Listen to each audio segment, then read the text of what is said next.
Hi and welcome to my kitchen. Today I'm making my mom's homemade rice pudding. This recipe is quick and fast to put together. It's budget friendly and best of all, your family's going to love it. So let's get started.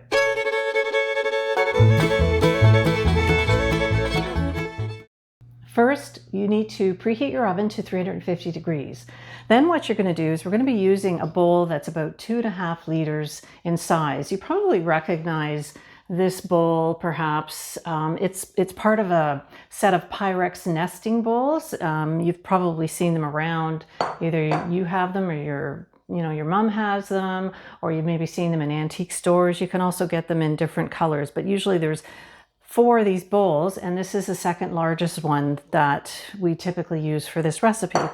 So what you're going to do is put your dry ingredients in the bowl. So it's 1/2 cup of long grain white rice and 1/2 cup of white sugar, and then a pinch of salt, and then 1 cupful of vanilla. I'm using white vanilla here, but you could use the brown vanilla as well. And then a pinch of nutmeg. So you can also use cinnamon if you like, but my mom always made it with nutmeg. That was her preference. Okay, so I'm just going to give this a quick little stir. And then the last thing we're going to do is we're going to fill the bowl up with milk to about 2/3 of the bowl. So it's going to be about 1 inch to 1.25 inches from the top. And the milk that we used to use all the time on the farm was milk straight from the cow. We used to go down to the barn and just get a pitcher out of the milk tank and bring it up. So it wasn't pasteurized, and there was lots of cream in it. So if you have some of that, that's great. If not, you can get whole milk. So that's about 3.25 of fat. You could also, I think, if you wanted to, get some half and half and maybe, do 1/2 of 2% and 1/2 of the half and half. That would probably work just as well. But that was one of the secrets of this recipe. Luckily, living on the farm, we had this, rich milk straight from the cow with the creamy goodness, and it just made the rice pudding really good. So again, I'm using the whole milk, and what I'm going to do is I'm just going to measure this out so you have an idea roughly of how much milk we're actually putting in it. So there's 1 cup, 2 cups, 3, and looks like I can do a little bit more.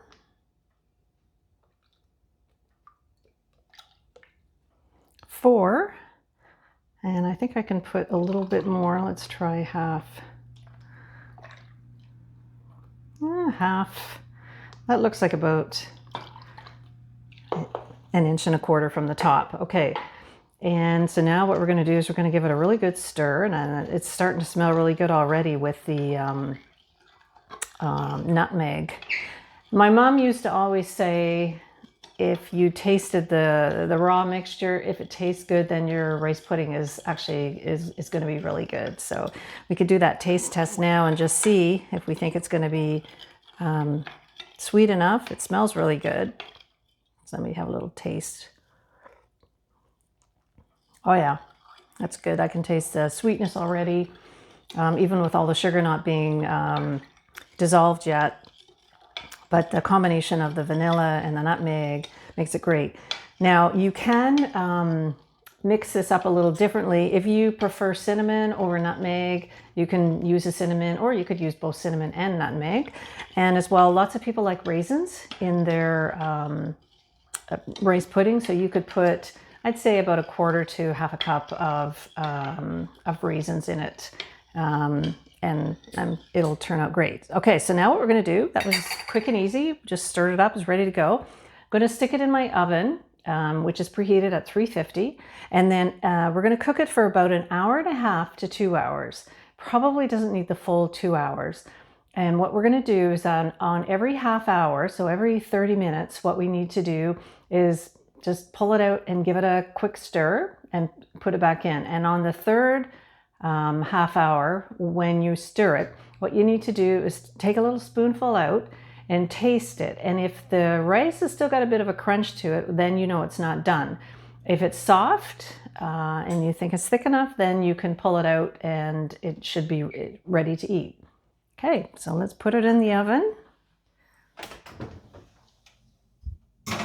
And be careful not to spill it. And I'm going to put my timer on for 30 minutes. Okay, and then 30 minutes we'll give it a stir, and every half hour until we reach the 1.5-hour point.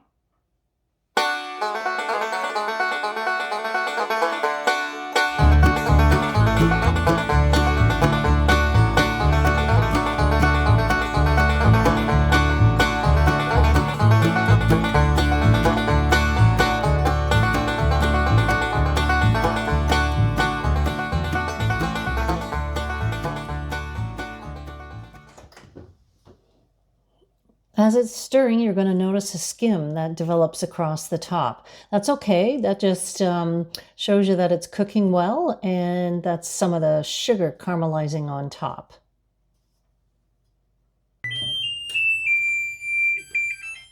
Okay, so it's been cooking for 1.5 hours. Smells delicious. Okay, now this is when going to give it a little stir, and then we're going to taste it and see if the rice is soft or if it's still got a bit of a crunch to it.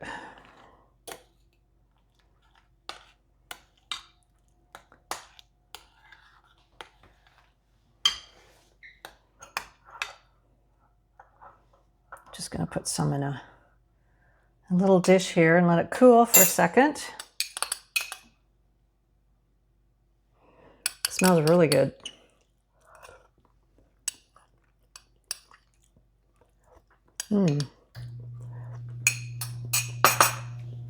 I'd say that's almost done. I'm going to give it maybe another 10 or 15 minutes, and then we'll take it out.